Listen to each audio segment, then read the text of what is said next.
This is great because a question I wanted to ask you is how do you do philosophy that's different than other philosophers? Like, how is it that you think differently? And something that I'm noticing is that many of your statements come in the form of, if that were the case, then society may destabilize, or so and so is important, we want to reserve that. And then somehow the philosophy is generated to be consistent with that. But that's just how I see it. Now, is that the case? Do you see that as working backward or opposite to first principles? Well, as I've said for decades, my alternative career as a sculptor has made a big difference, because unlike an artist who's drawing, say, a draftsman, when you're a sculptor, you have the luxury of nibbling away until you get it right.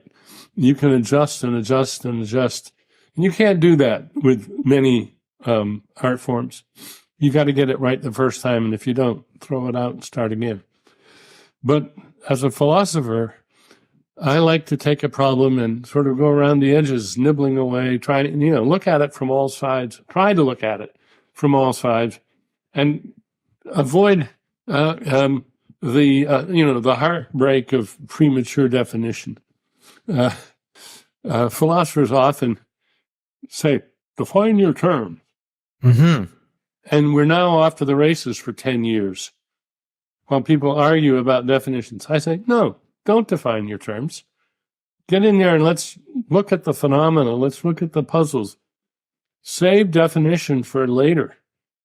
And that's really a huge difference from the work of many philosophers. And it goes back to Plato, really. It goes back to Socrates, who basically starts this game of defining your terms. And this leads to essentialism, and it leads to counterexample mongering and fuss budgeting over the penumbral cases of whatever you're trying to define. And it's mainly a waste of time. I mean, biologists are smart enough not to sit down and say, well, we got to define life before we do anything else. No, they don't. They know what life is, roughly. And today, we can argue about what the proper definition of life is, if we want to. And there's, of course, interesting penumbral cases like viruses. Are they alive? How about motor proteins? Are they alive? Are ribosomes alive? What's the smallest thing that's alive? Who cares? There are many candidates, and we should just say, it's all right. Tigers are alive. Volcanoes aren't. There's lots of things that aren't alive. Sodium chloride is not alive. DNA, not really alive. No, it's just a macromolecule. So you see it as a diversion, this whole emphasis on definitions as a diversion because it's too difficult to get a consensus on it, or it's impossible to articulate the phenomenon? It's a bad practice because it ignores one of Darwin's great truths, which is anything interesting enough to talk about, it doesn't have an essence. So don't look for essences. I've always loved David Sanford, philosopher about my age. I guess he's probably retired now from Duke, and who has this lovely little argument about mammals. Do mammals exist? Well, if you define a mammal in such a way that every mammal has a mammal for a mother, seems plausible, seems intuitive, yeah. Mm-hmm. But then there have to have been an infinity of mammals. But there haven't been. So there aren't any. Now, we know what's wrong with that argument. This is a Sorites so-called argument. It's the heap of sand or the hairs on the head of a bald man. And we just walk away.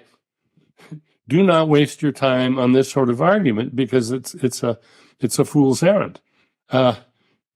Anything that's interesting will not have that tight a definition. In geometry, it's different. In Euclid, boy, oh boy, you've got these really crisp definitions. And many philosophers since Plato have wanted, in effect, to Euclidify everything, all knowledge. Forget it. It ain't going to work. And in fact, one of Descartes' great mistakes was in following that Platonic ideal, wanting to get everything clear and distinct in his own mind.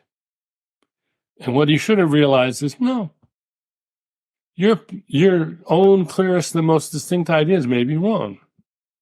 You may not even know what they are. The best way to get clear about something is to gather some of the smart people around you and get them to talk with you and share notes and collaborate, cooperate. Don't bother with definitions.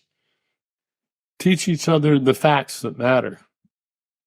And I think a lot of philosophy is done with breathtaking ignorance of facts and complacency about that ignorance. I remember getting really worked up about this some years ago when I was a guest speaker at an annual conference of philosophy graduate students at Brown University. They were from all over the country. They submitted papers. These were presumably the next generation of the top young philosophers in the country, one would hope. And over drinks and dinner, several of them, warming to my generally conversational and affable spirit, confessed to me that one of the reasons they were in philosophy, you didn't have to know anything.